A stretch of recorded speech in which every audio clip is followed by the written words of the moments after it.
This is the 200th time. Doesn't matter what day it is. Monday, Tuesday, Wednesday, Friday, Saturday, Sunday, any day of the week. Wednesday, I'm going to be on Thursday, any day of the week. There's always a lot of what I like to say is a lot of breaking news.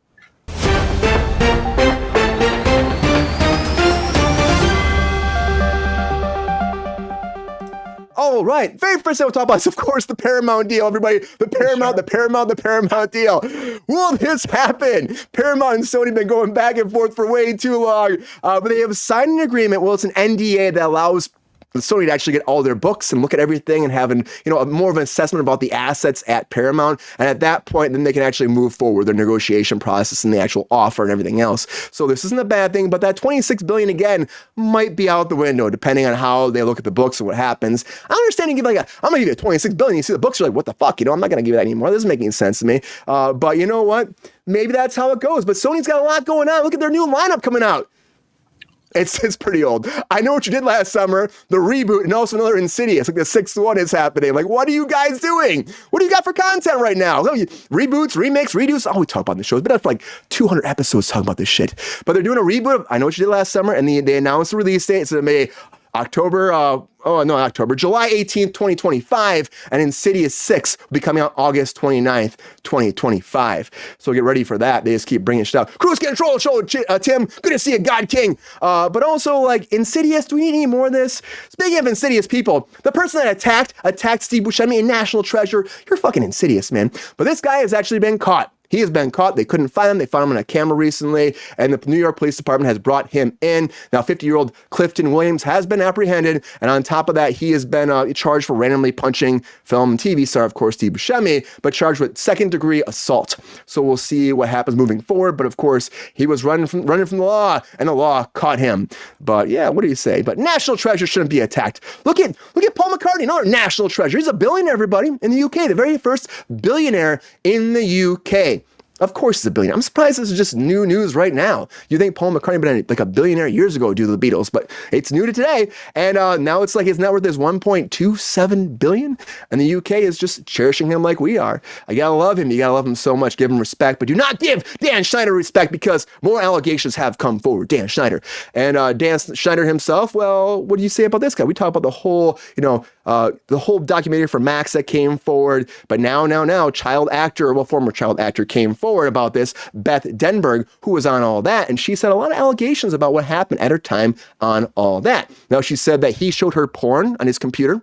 Okay, to like a teenager, why the hell would you do that? Also said that he initiated phone sex with her, which is, again, very shady. Like, what the hell, phone sex? And then on top of that, too, he said that he would give her massages at her personal house all the time, which is, again, messed up. And then when she was like 20 years old or 21 years old, he fondled her breasts and put his mouth on her nipples or some shit. So, yeah. Not good. Dan Schneider, he says all these allegations are false. You know what's actually funny what he said about this? He goes, they're wildly exaggerated and in most cases false, he said. In most cases. So what are those most cases? That's my question. I gotta tell you, this man's not winning any MTV Movie Awards anytime soon, but this also nobody's winning because they're putting him on hold. Of course, last year they tried to do it, but of course during the strike they had all these problems, and so they had Drew Barrymore come in to host, and that fell through. They had all the writers fall through because they needed actually scripted stuff. It didn't work out. So now this new year they're saying we're taking a break, taking a pause. We're gonna figure it out this year, and next year come back for a whole new situation. Disgusting person, Queen. You're right, 100% disgusting person. I gotta say, it's unfortunate the MTV Awards aren't gonna be around this year because I think that Madam Web would have won a lot of awards. Maybe Razzies, I don't know, but Madam Web, it's out there on Netflix. I put it on again. Why not? I watched it again. It's not great. I did, Jordan. It's garbage. I know it's garbage, but it's fun garbage. I gotta tell you, it's fun garbage, but it's doing well. It's in the top 10. It was number 1 on Netflix for a few days. It's still in the top 10. It's doing really well. I gotta say, of course, because people are interested in wondering why there's so much bad buzz about this. It's on your Netflix stream. Why not check it out? So they did. People have been checking it out. But speaking of Spider-Man, Silk Spider Society has been canceled over at Amazon. Now, after check it out. It's a wild, bad ride.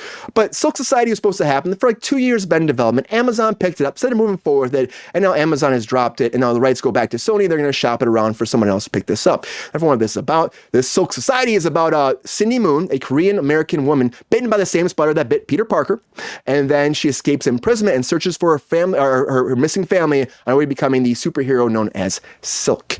And this was a whole thing. No MTV Movie Awards. Yeah, big loss. This is a whole thing, and And they want to do so much for this. There was a whole big announcement about it, but now the rights are going back to the studio, and we'll see what happens. Right? Hey, there you go, Japanese Spider-Man. Give it a one up. He's giving a thumbs up to that. But superheroes are important. Look at what happened over Nickelodeon, because they're bringing back the Thundermans, everybody. I worked on this show, so I got to talk about it. I worked on it for the whole run, so I got to talk about Thundermans. They're coming back. The actual show, the movie, they made a movie on Paramount Plus, did so well. They said, hey, guys, we're bringing them back for a new series over there. And is there an audience for this these days? I guess there is, because they had like 1.6 million views over there on Paramount Plus, so I guess that was great. And it's not for their, like, let's bring people back, but Jack Griffith's coming back, Kira's coming back, Maya's coming back to be their little sister, and Jack and Kira, Phoebe, and Max are going to be teaming up to take down a new villain and training Maya along the way. So you're going to get some more Thundermans. And then Colossal. Here's a fun fact for you. There's a talking rabbit on there, and for a long time, it was my buddy Chris Fabregas's voice or my voice. So I was like, man, Max, how you doing, man? I'm going to poop in your pillowcase.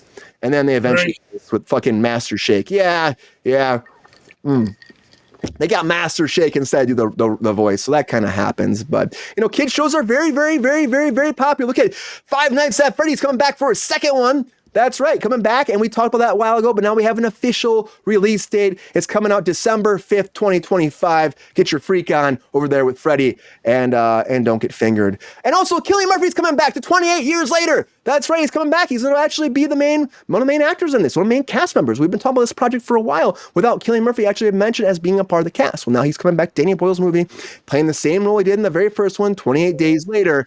And on top of that, we're going to find out what happened to Jim, his character Jim, because the last time we saw him, he was in a cabin spelling hello to some plane flying over his head. We don't know what happened, if he was saved or not. Well, I guess he was, because it's 28 years later. So he's still alive, and we'll have to see how that goes. And also still alive is Bennifer, everybody. They're still alive. They're still kicking. Ben Affleck and J-Lo are still back together. I know this is on the internet for the past 11 days, 12 days. People are going nuts. He wasn't at the Met Gala with her. They didn't spend Mother's Day together. So what the hell is happening? Well, they just showed up together again recently. They were going to one of Ben Affleck's kids' programs or something together. Wearing their wedding brands. Everything's great. They're still together. So good for J-Lo and Ben Affleck. Stay together. A lot of breaking news, everybody. A lot of breaking news. I was talking about something else, but I scrapped that. So if you guys are wondering, there was one more thing I scrapped it. Peppy didn't want Pinocchio? Yeah, I didn't want to talk about it. It's just dumb. But a lot of breaking news.